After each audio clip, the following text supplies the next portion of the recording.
lovely students, this is Adhya. Welcome back to the channel.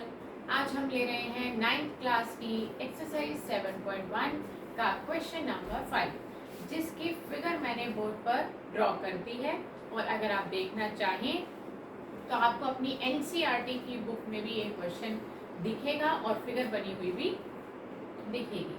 मैंने हमेशा से आपको बताया है कि जब भी ज्योमेट्री का क्वेश्चन करेंगे तो फिगर कोड बनाना बहुत ज़रूरी है। अगर क्वेश्चन में फिगर बनी हुई है तो उसको कॉपी करिए, नहीं बनी हुई आप उसको ड्रॉ करिए। तो आगे चलते हैं। अब हम देखते हैं हमें क्या क्या क्वेश्चन में दिया गया है जिसको हमें गिवन कैटेगरी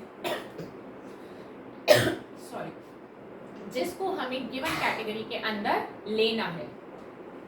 मैंने फिगर बना दी है, हमारी कैटेगरी का नाम है गिवन। मैं रीड कर रही हूँ, please listen carefully. Line L, एक लाइन जा रही है L, is a bisector of angle A। ये एंगल A का बाइसेक्टर है। अब बाइसेक्टर का मीनिंग मैं आपको बता दूं कि बाइसेक्टर का मतलब होता है वो जो दो इक्वल पार्ट्स में डिवाइड करता है। यानी कि L जो है वो बाइसेक्टर है, वो दो इक्वल पार्ट्स में डिवाइड कर रही है। किसको कर रही है? एंगल A को कर रही है। दैट मीन्स ये जो पूरा एंगल A है ये दो बराबर टुकड़ों में बट गया है। इसको 1 दे देते हैं, इसको 2 दे देते हैं। तो हमारा फर्स्ट पार्ट हो गया angle 1 is equal to angle 2, यानी कि ये दोनों एंगल्स आपस में इक्वल हैं। पहले मैंने फिगर में मार्क किया 1 और 2, फिर मैंने उसको गिवन में यूज कर लिया है। And B is any point on L, L पर ही B एक पॉइंट है जो कि दिखाई दे रहा है।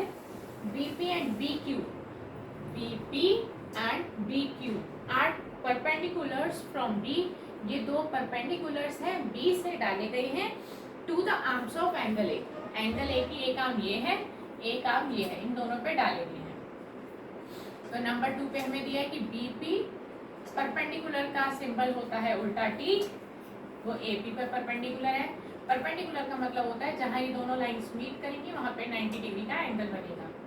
सिमिलरली थर्ड पॉइंट पे हम लिखेंगे BQ परपेंडिकुलर है QA पर। AQ भी लिख सकते हैं, हम AQ लिख देते हैं क्योंकि ऊपर हमने AP लिखा है। AQ भी लिख सकते हैं, QA भी लिख सकते हैं। तो ये तीन मेन इंफॉर्मेशन हमें गिवन थी। आगे लिखा है शो दैट। शो दैट को हम टू प्रूफ की कैटेगरी में डाल देते हैं। तो फर्स्ट पार्ट में हमें बोला गया है कि ट्राइंगल APB और ट्राइंगल AQB को आप कॉन्ग्रेंट करिए। Triangle APB congruent to triangle AQB, इन दोनों ट्राइंगल्स को आपको कॉन्ग्रेंट करना है। और सेकंड पॉइंट में आपको बोला गया है कि BP और BQ को इक्वल दिखाइए। BP और BQ को इक्वल दिखाइए, या फिर इसको स्टेटमेंट फॉर्म में लिखेंगे B इज इक्वी डिस्टेंस।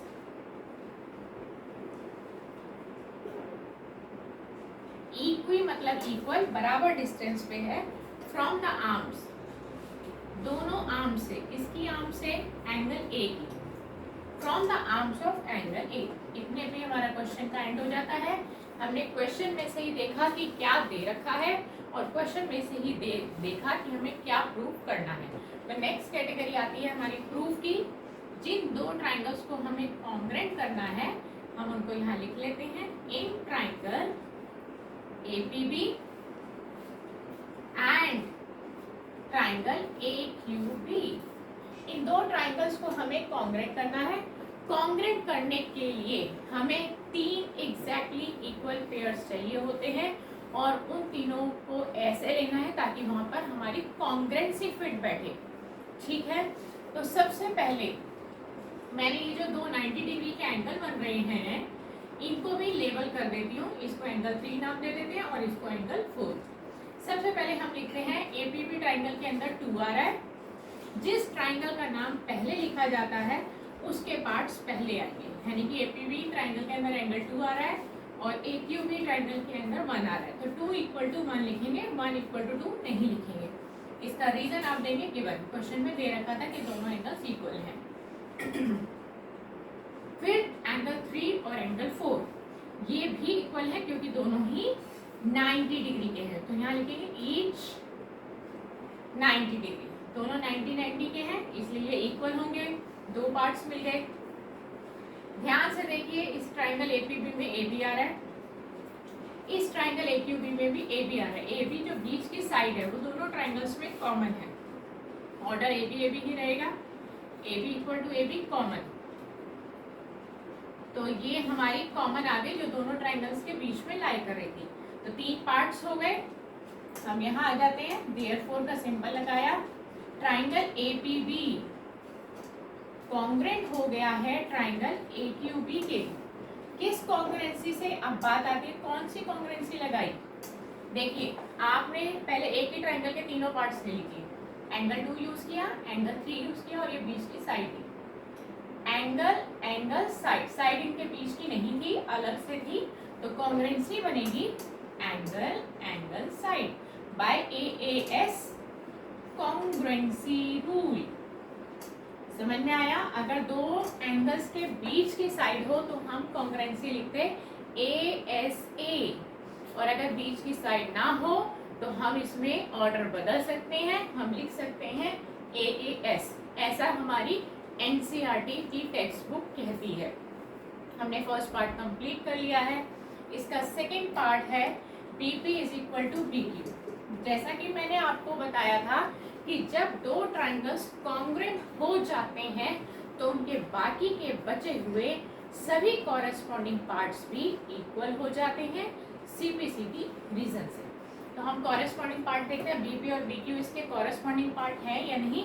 देखिए BP BQ कॉरेस्पॉन्डिंग है, दोनों साइड्स है, ऑर्डर वाइज भी ठीक है, तो ये दोनों पार्ट्स इक्वल हो जाएंगे क्योंकि ट्राइंगल कॉन्ग्रुएंट हो चुके हैं बाय CPC के। ये हमने इक्वेशन फॉर्म में लिखा, और आप ये भी लिख सकते हैं hence B is equidistance, equi मतलब इक्वल, बराबर दूरी, इक्विडिस्टेंस मतलब बराबर दूरी पर है from the arms of angle A।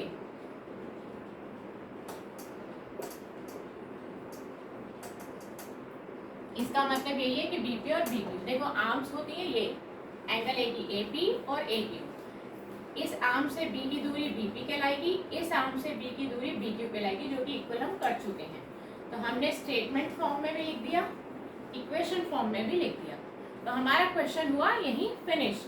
हमने सीखा कि ट्राइंगल्स को कॉन्ग्रुएंट AAS कॉन्ग्रुएंसी से भी किया जा सकता है। तो नेक्स्ट क्लास में एक नए क्वेश्चन के साथ आपसे फिर मिलेंगे। Good bye friends.